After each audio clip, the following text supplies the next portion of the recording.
Praise the Lord. கர்த்தருடைய பரிசுத்த நாமம் மகிமைப்படுவதாக.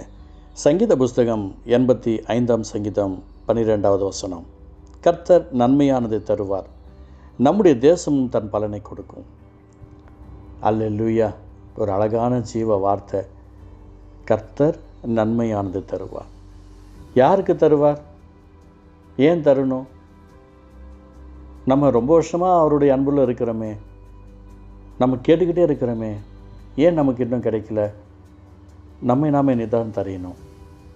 நாம் எந்த நிலைமையில் இருக்கிறோம் என்பதை அறிந்து பார்க்கணும்.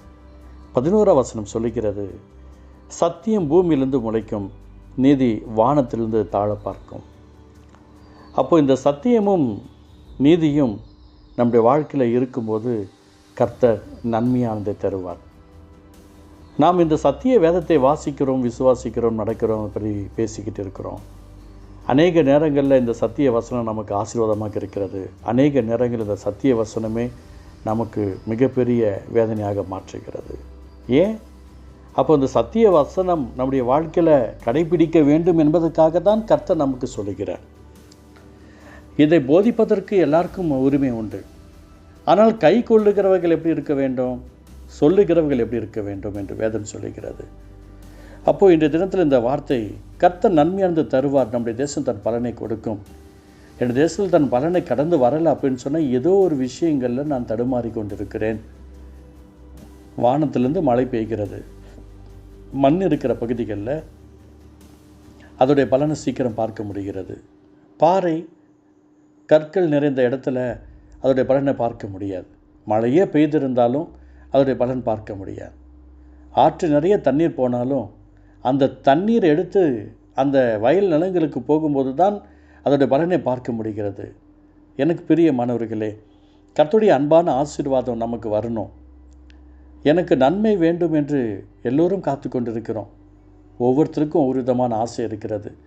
படிக்கிற பிள்ளைங்க, நம்ம படிக்கிறோமோ படிக்கலையோ, நான் ஸ்கூல் ஃபஸ்ட்டு வரணும், கிளாஸ் ஃபஸ்ட்டு வரணும், காலேஜ் ஃபஸ்ட்டு வரணும், எல்லாருக்கும் ஒரு ஆசை இருக்குது. அதே போல் ஒரு சிலருக்கு ஒரு ஆசை இருக்கிறது. ஜெபிக்கிறோமோ இல்லையோ, நாம் அழகாக மெசேஜ் கொடுக்கணும். இது எப்படி சாத்தியமாகும்? நம்ம எந்த அளவுக்கு ஆசீர்வாதத்தை கர்த்தருடைய சமூகத்தில் பெற்றுக்கொள்கிறோம் தெரியுங்களா? சத்தியத்தையும் நீதியையும் நாம் கை கொண்டு நடக்கும்போது, சத்தியம் நமக்குள் இருக்க வேண்டும், நீதி நமக்குள் இருக்க வேண்டும். சத்தியமும் நீதியும் நமக்குள் இருக்கும்போது ஆட்டோமேட்டிக்காக கர்த்தர் நன்மையானதை தருவார். நிறைய நேரங்களில் ஊழியத்திற்காக நான் கடந்து செல்லும் போதெல்லாம் நான் பார்க்கிற ஒரு ஆசீர்வாதத்தை பார்த்துருக்கிறேன். கர்த்தர் நன்மையானதை தருவார். தைரியமாக நம்ம பேசணும். சில இடங்களில் சில பலவீனமாக இருக்கிற ஜனங்களுக்கு மத்தியில் போய் நிற்கும்போது ஆண்டவர் சொல்லுகிற ஒரு வார்த்தையை நான் பார்த்துருக்கிறேன். ஆண்டவர் உங்களுக்கு நன்மையானதை தருவார், கவலைப்படாதீர்கள். உங்களுக்கு ஆண்டவர் சொல்லுகிற ஒரு வார்த்தையை தான் சொல்லுகிறேன், கவலைப்படாதீர்கள், நன்மையானது உங்களுக்கு வந்து சேரும், உங்களுடைய பலன் உங்களுக்கு வந்து சேரும். சப்போர்ட்டுக்கு யாரும் இல்லை நினைக்க வேண்டாம்.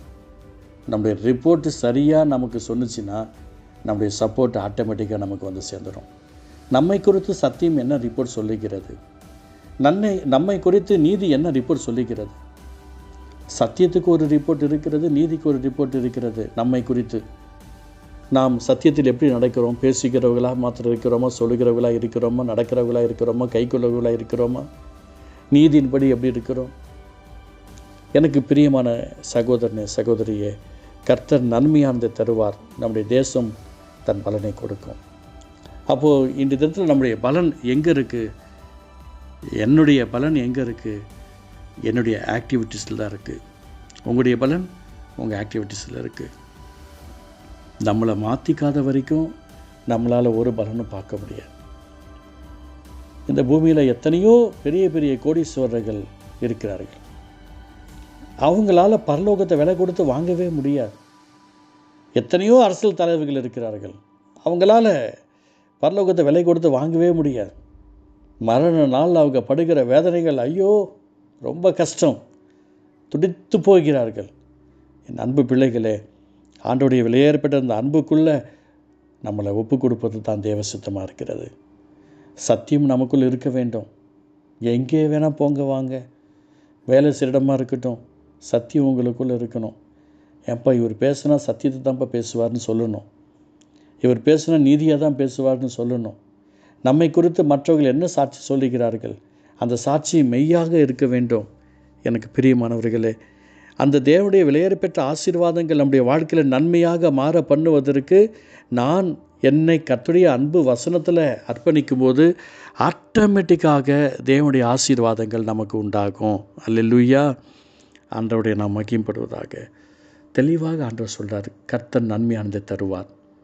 எங்கே உங்களுக்கு தந்தாலும் தருவார்னு சொல்லலை. 100% நீங்கள் நல்லா இருப்பீங்க. உங்களுடைய நன்மை உங்களுக்கு உண்டாகும். உங்கள் குடும்பத்துடைய நன்மைகள் அற்புதங்களாகி கர்த்தர் கொடுப்பார். அதுக்கு நம்ம என்ன செய்யணும்? எனக்கு ஒரு சகோதரர் தெரியும், கர்த்தருக்காக நல்லா ஷைன் பண்ண ஒரு சகோதரர். அவங்களுடைய பேரண்ட்ஸ் கர்த்தருடைய அன்பில் நிலைச்சிருக்கிறவங்க. இவரை நல்லா படிக்க வச்சாங்க. நல்ல பெரிய லெவலில் ஒரு பெரிய யூனிவர்சிட்டியில் படிக்க வச்சாங்க. நல்லா வந்துட்டார். பையனுக்கு எவ்வளோ அறிவுரை கூற முடியுமோ அவ்வளோ அறிவுரை கூறினாங்க. பையன் நல்லா படித்தான், பெரிய ஆள் ஆகிட்டான். கடைசியில் அந்த பையனுக்கு வேலை என்று வரும்போது அவனால் சாதிக்க முடியல. படிப்பில் அவனுக்கு கான்சன்ட்ரேஷன் இருந்துச்சு, கம்யூனிகேஷனில் அவனுக்கு கான்சன்ட்ரேஷன் இல்லை. எங்கே வேலைக்கு போய் இன்டர்வியூக்கு நின்னாலும் அங்கே அவனுக்கு தோல்வி முகமாக இருந்தது. என்ன உன் ஆண்டவர் ஒரு வேலையும் தர மாட்டேங்கிறார். அவங்க அம்மாட்ட சண்டை போட ஆரம்பித்தான். உன் ஆண்டவர் ஒரு வேலையும் தர மாட்டேங்கிறார். அவங்க அப்பாட்ட சண்டை போட ஆரம்பித்தான். கடைசி வரைக்கும் அவனால் ஒரு நன்மையும் பார்க்கவே முடியல. ஆண்டவர்கிட்ட இந்த அப்பா அம்மா அழுதாங்க. ஆண்டவரே, நாங்கள் உம்முடைய சமூகத்தில் உண்மையாக தானே இருந்தோம், உத்தமமாக தானே இருந்தோம். என் மகனை மன்னித்து அரவணைத்து கொள்ளும்.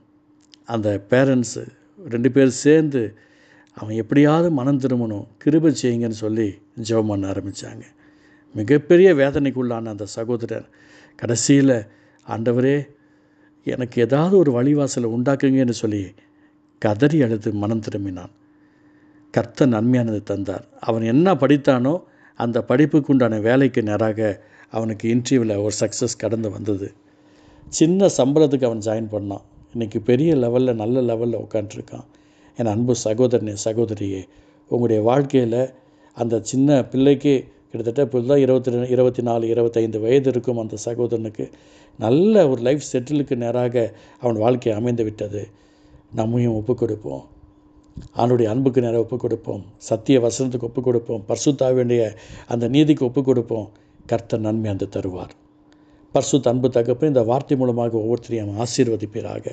இயேசுவின் நாமத்தில் பலன் உண்டாகட்டும். இயேசு நல்ல பிதாவே. ஆமேன், ஆமேன்.